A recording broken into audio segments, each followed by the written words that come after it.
Hi class, let's chat this week. So let's see where we've been. We worked on the synthesis grid this last week. If you haven't received a score for your synthesis grid assignment, that will be coming shortly. I'm hoping that within the next couple of hours, that should be graded for everyone. People lost points for a number of reasons. It was pretty uniform across the board. If you lost points, it was for one of the following reasons. One, you did not include your research questions. The research question is a must. You must include it so that you know where you are going. You need a research question to guide your survey. You need it to guide your methods section, your data analysis, your discussions. Always have that research question. If you had included a research question or just a research topic, but it wasn't the approved question, you lost points as well, though not as many as just flat out not including it. If you decided not to include the outline, you would have also lost points. So you saw in that grid, it said section 1, and then section 1 is supposed to correspond with section 1 of your outline. So if you didn't include that information, you would have lost some points. And the reason is that we want to keep you on track. We want to keep you focused on what you should be collecting data on. Another reason people lost points is for not having enough sources. There were 6 required sources. Some people had 4. So you did not receive any points for sources 4 and 5 because I couldn't evaluate them because there were no sources 4 and 5, or 5 and 6. 5 and 6, sorry, 5 and 6. And the final way people typically lost points was if your summaries were very short. If your summary was 1 to 2 sentences, that may be too short to actually summarize the article. And the reason is that we want you to be able to use the synthesis grid to guide your lit review. Theoretically, if you do the synthesis grid correctly, you don't have to go back to the literature to write that lit review. You can just pull directly from the synthesis grid. If your synthesis grid is too sparsely populated, then you can't do that, and you have to go back to the literature as you are writing your lit review, and that will be very inconvenient and significantly more time consuming for you. So that's how the synthesis grid went for the most part. People did very well. If you haven't received your score, it is coming. It should be coming shortly.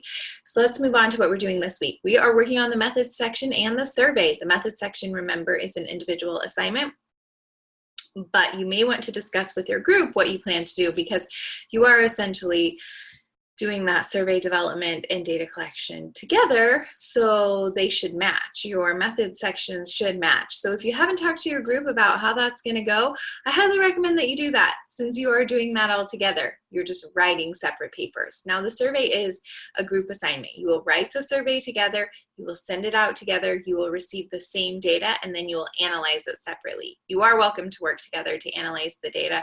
I just need separate papers from each person, and the papers need to be different. So if you want to work together, awesome. You're welcome to analyze the data together.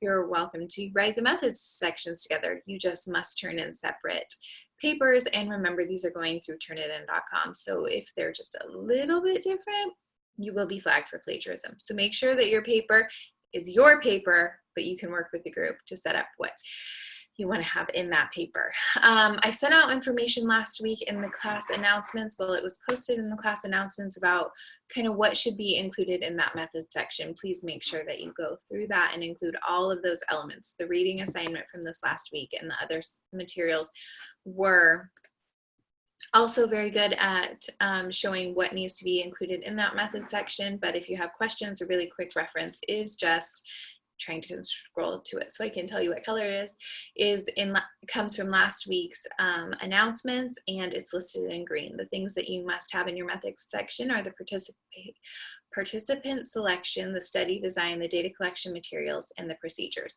And it kind of goes through and tells you what exactly each of those sections needs to include, but that's what I will be looking for.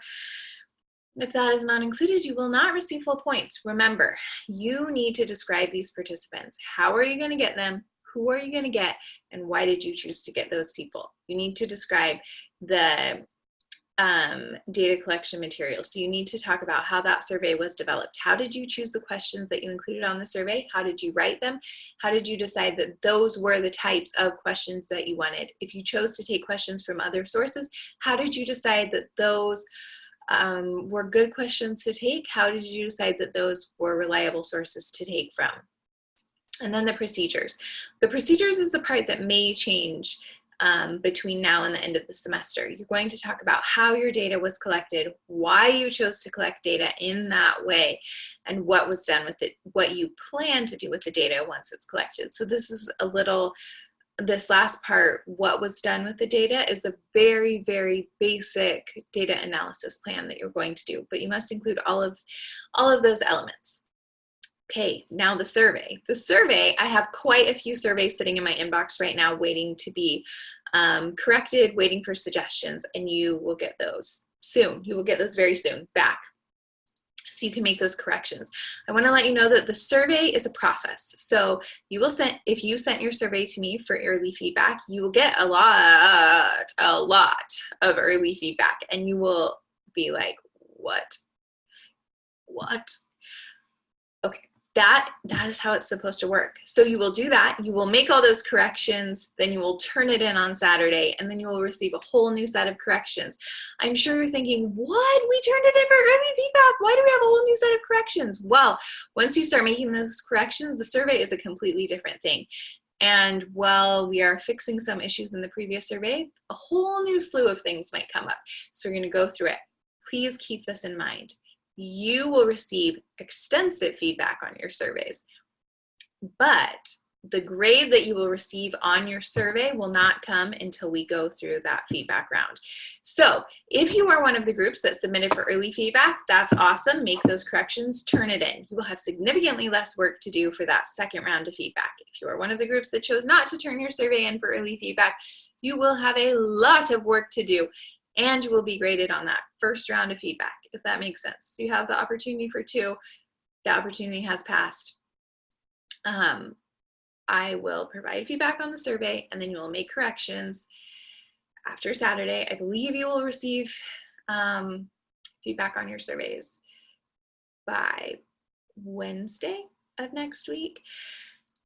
Then you will make those corrections, resubmit it, and you will receive your grade on the resubmitted assignment. It's unfair to grade you on that first round because surveys are hard. Surveys take a long time to write. So I want you to have that feedback, just a little pilot test, if you will, something to improve that survey, because this is your one and only opportunity to collect data. It's the only way that you have to collect data to answer your research questions. So we want to make this as good as possible. Several things to keep in mind. I know that we've talked about this before, but those, and the reading emphasizes this, those demographic questions that you are including, those need to be at the end of your survey. And that is just because we want to reduce respondent fatigue. We want to make sure that people answer the most important questions first, and those easy to answer questions like, are you male or female? How old are you? Things like that can be pushed to the end, because while people may have lost interest in those, may have lost interest in the survey in general, they are still able to answer those basic questions. We don't want them to lose steam and not answer or correctly answer your more useful questions. Let's just keep that in mind. Once that survey is resubmitted, the feedback is incorporated, then once you receive your final grade, you can go forward with the IRB application. The IRB application is very quick. Only one member of your group can submit it. If we flood the IRB with applications for the same project, they will get very angry. So let's not do that. Your IRB approval takes 3 to 5 business days. Usually it takes 48 hours to receive that. But if after 3 to 5 business days you haven't received it, please let me know. You cannot, I need flashing lights. You cannot submit your IRB application until you receive a grade on your survey. The reason is, if you submit your IRB application with a poorly written survey, you will get rejected by the IRB. Then you have to go through that whole process again, and it's going to slow you down. So don't try and speed ahead. Don't think, you're so slow. Why is it taking you so long? Breathe. The IRB application is due on November 2nd. We have time to get this correct. You want to make sure that you submit a good application. The IRB application assignment requires that you submit your application on by November 2nd. It does not require that you receive a response back. So take a deep breath.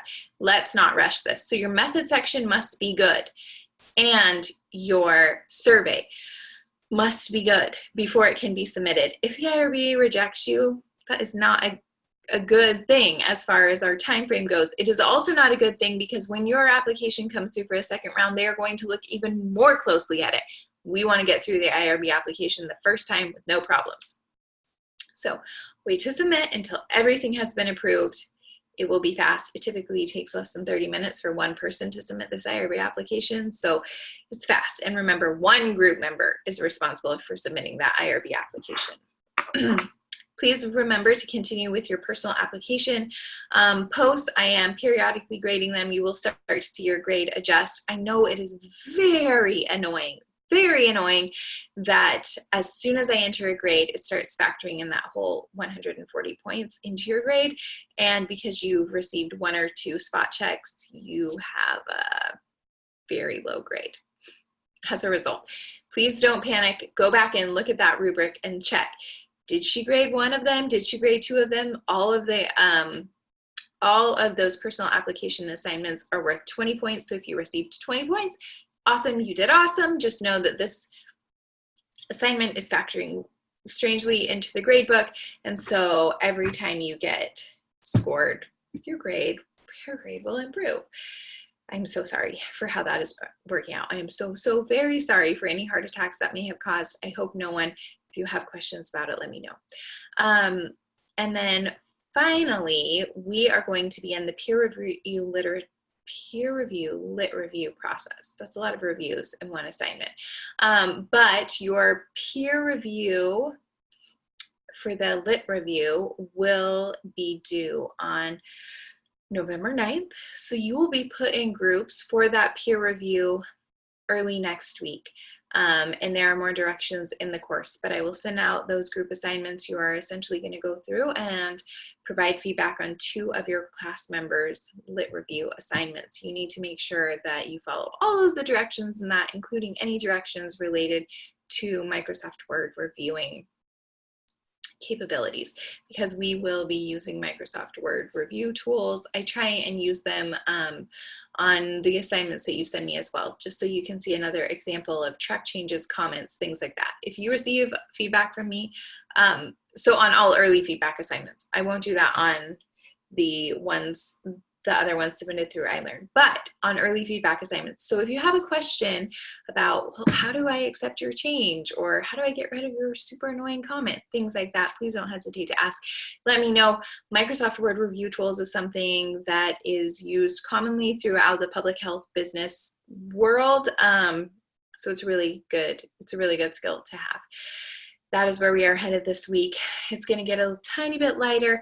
So because it's getting a tiny bit lighter, don't be lulled into a false sense of security. This is when you need to work on your lit review, but it's okay. It's not going to be quite as insane as this week, so you can enjoy some of those Halloween festivities. Anyway, let me know if you have any questions.